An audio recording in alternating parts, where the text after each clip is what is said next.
Republicans are freaking out about the special election results in Tennessee's 7th congressional district. Although the Democratic candidate Afton Bain will not go on to win, we can project that the MAGA Republican candidate Matt Van Epps will go on to win. He will only win by about 8 points.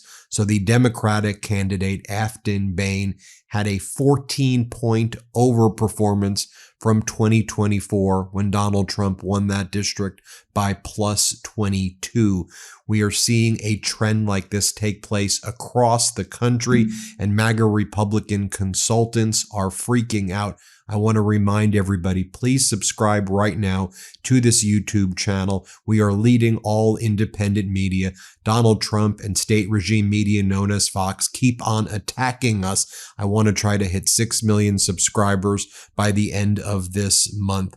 Let's just take a look at the results right here. You see that Matt Van Epps, 53.8%. Afton Bain, the Democratic candidate, 45.2%. Now, here's what Republican consultant Matt Whitlock is saying, and we're seeing many others mimic what he's saying stuff similar. Here's what he says. This is one of the biggest flashing red light warning signs we've seen yet for Republicans. If every House district in the country shifted left by the same amount, about 15 points, we would be looking at a blue wave far worse than 2018, estimated 43 seats flipping. He goes, that's based on a lot of assumptions in districts around the country that don't have uniform shifts, but he says this is a huge wake-up call. This is a Republican consultant, a top one, saying the following. With a uniform 15-point swing towards Democrats, so if every GOP margin in 2024 shrinks by 15 points, about 43 Republican seats would flip, producing a House of roughly 258 Democrats to 177 Republicans, a net Democratic gain of 43 seats right there. And then he goes on to give a little more of the analysis.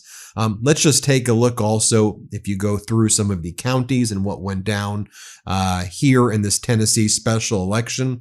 As this one account explains, overall, Dems are outperforming Harris in general by about 11% in 2025 specials. Jacob Rubishkin explains that the Tennessee 7 turnout tonight will be close to 180,000. The turnout in 2022 in the district was about 83,912. We essentially saw midterm level turnout in a special election the Tuesday after Thanksgiving.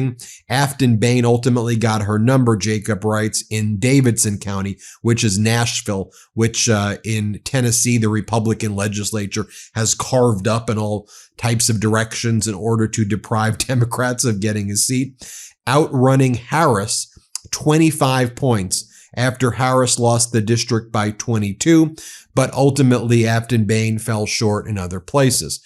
Here's how the New York Times is describing it, and I agree with this analysis. Even in defeat, Democrats remain bullish that the contest portended some of Mr. Trump's political weaknesses entering 2026. Roughly 100 Republican-held seats were less pro-Trump in 2024 than Tennessee's 7th congressional district. So 100 seats basically are in play if you have this current data that holds in the 7th of Tennessee. If you extrapolate that out to 100 other districts, it could be even more than a Democrat net gain of 43. So 100 plus seats remain in play. Democrats need to flip only 3 seats to win back a House majority next year. This is how they were describing it on CNN, with one of their hosts saying, you know, sometimes what's happening in politics is clear and in front of you. And he goes through the analysis that I just gave, which if you look at all of these elections so far, if you look at the governor's races, if you look at the special elections, if you look at the state legislative races that we've been covering all of this stuff, right? Democrat overperformance 10 to 15 points. And that's been growing as the Trump regime has been faltering. Here's how they describe it. Let's play this clip. Yeah, sometimes in politics, What is happening is clear and in front of you. And that is what's been happening this whole year in special elections in New Jersey and Virginia in November, in lots of other places across the country, lower down on the ballot, and now here in the special election. And that is that Democrats are significantly overperforming what Kamala Harris did last year versus Donald Trump in all of these places, all different kinds of places. They're doing it in some blue places where he made big grounds with voters of color, young men, and the like. They're doing it in ruby red districts like tonight in Tennessee's 7th. And so however the White House wants to spin this, the reality is they are going to have to find a way to change the trajectory of the political climate, because right now they are caught in a cycle where Donald Trump's approval ratings are going down. The American public are very displeased what he's doing on issue number one, the economy.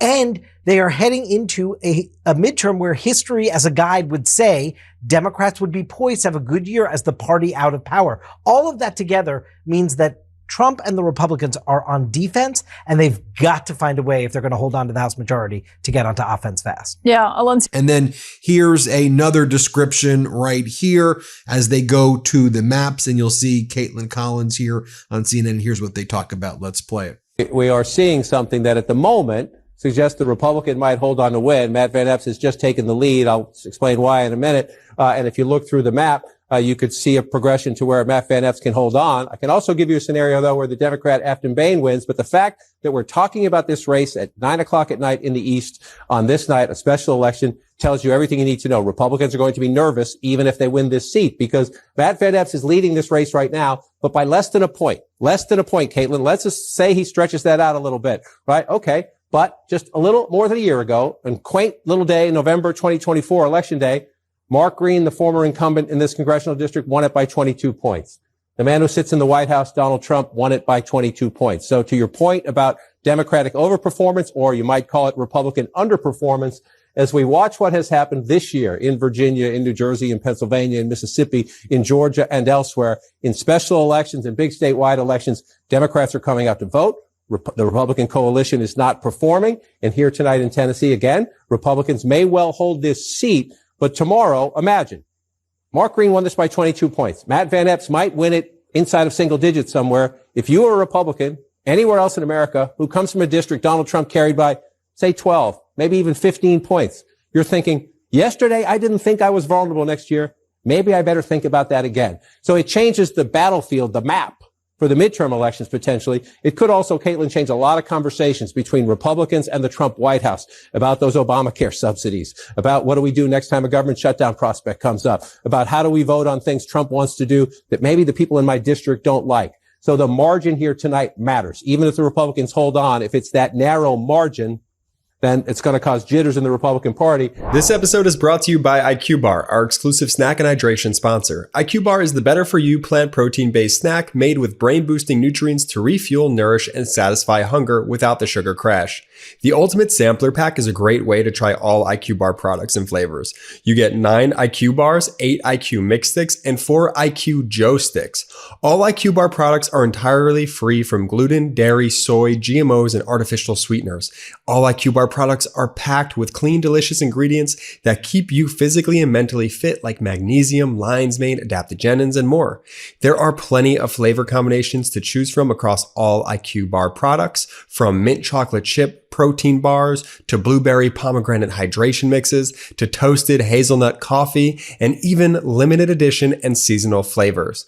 With over 20,000 5-star reviews and counting, more people than ever are fueling their busy lifestyles with IQ Bar's brain and body boosting bars, hydration mixes, and mushroom coffees. Their Ultimate Sampler Pack includes all 3. I am absolutely obsessed with everything IQ Bar has to offer, and I know you will be too.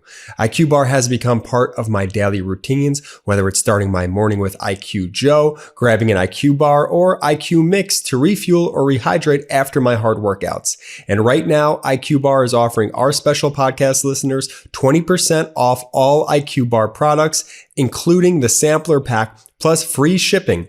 To get your 20% off, text TRUTH to 64,000. Text TRUTH to to 64,000. That's truth to 64,000.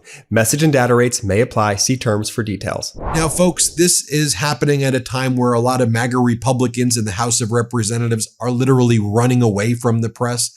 So you have Darrell Issa, for example, as Manu Raju says, making a beeline to a stairwell as one of the MAGA Republicans' aides try to shut the door on Manu Raju's face. As Manu Raju says, you're a California Congress member, but now after Prop 50 passed, you're thinking about running in Texas? Here, play this clip. Considering running for, you can't close the door on me. What are you doing? Are you considering running for a seat in Texas? Why won't you answer the question, Mr. Issa? And here you have MAGA Mike Johnson kind of walking briskly away from Manu Raju, who was asking him some pretty basic questions if you have concerns about Trump pardoning a narco-terrorist, Juan Orlando Hernandez. Here, let's play this clip right here for you. Pardon the former president of Honduras who's been convicted of major drug crimes, great drug trafficking. Are you okay with that? I don't know anything about that president. I don't know. I don't have an opinion on it. I haven't read into it yet. Mr. Speaker, this morning. 45 years he was charged with major crimes. The president has the ability to advocate on behalf of anyone he wants. It's not really my issue. This morning, the Energy and Commerce Committee held a hearing. Now, also today, you had both pop star Sabrina Carpenter and the Pope come out and condemn Donald Trump. Sabrina Carpenter's music was stolen by Donald Trump in connection with propaganda videos where Trump mocks and terrorizes migrants. And Trump used the Sabrina Carpenter music and said, from the official White House account, have you ever tried this one? Bye-bye. And Sabrina Carpenter says, this video is evil and disgusting. Do not ever involve me or my music to benefit your inhumane agenda. Right there. And that's the way I would describe it too. Just the behavior is evil and disgusting behavior right there. The Pope came out and condemned Donald Trump for one, for his immigration raids and the treatment of immigrants. But the Pope's done that before. But also the Pope called out Trump for threatening to invade Venezuela.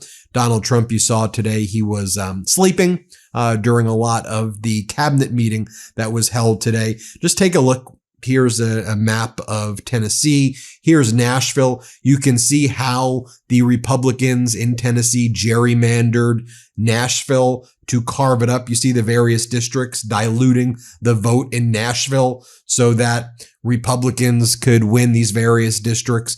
Again, that should not be the way it is. And then I'll just show you, like, I think as people are watching what's going on in this Trump regime, they see people like Kristi Noem out there saying, to Donald Trump, you've saved hundreds of millions of lives in America. And people are like, dude, what are you talking? He hasn't saved hundreds of millions of lives. Like, this stuff would make North Korea and Kim Jong-un be like, maybe we need to get Kristi Noem over here. Here, play this clip. Deployed hundreds of miles of border already.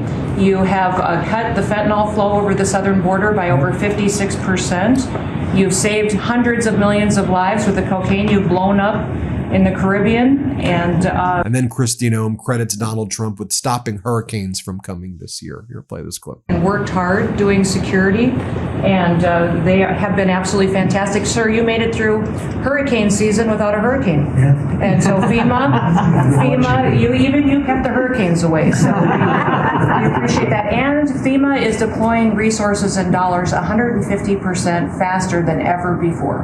So somebody does have something bad that happens to them, you are immediately there helping them and telling them they have the resources to get back up on their feet. There you have it, folks. Let me know what you think. Hit subscribe. Unfortunately, Afton Bain did not win this election, but the fact that she overperformed by plus 14, I think, is something to, at least, I think that's good news, but unfortunately she didn't win, but I think that portends to where we're going to see in the midterms. Let me know what you think. Hit subscribe. Let's get to 6 million subscribers.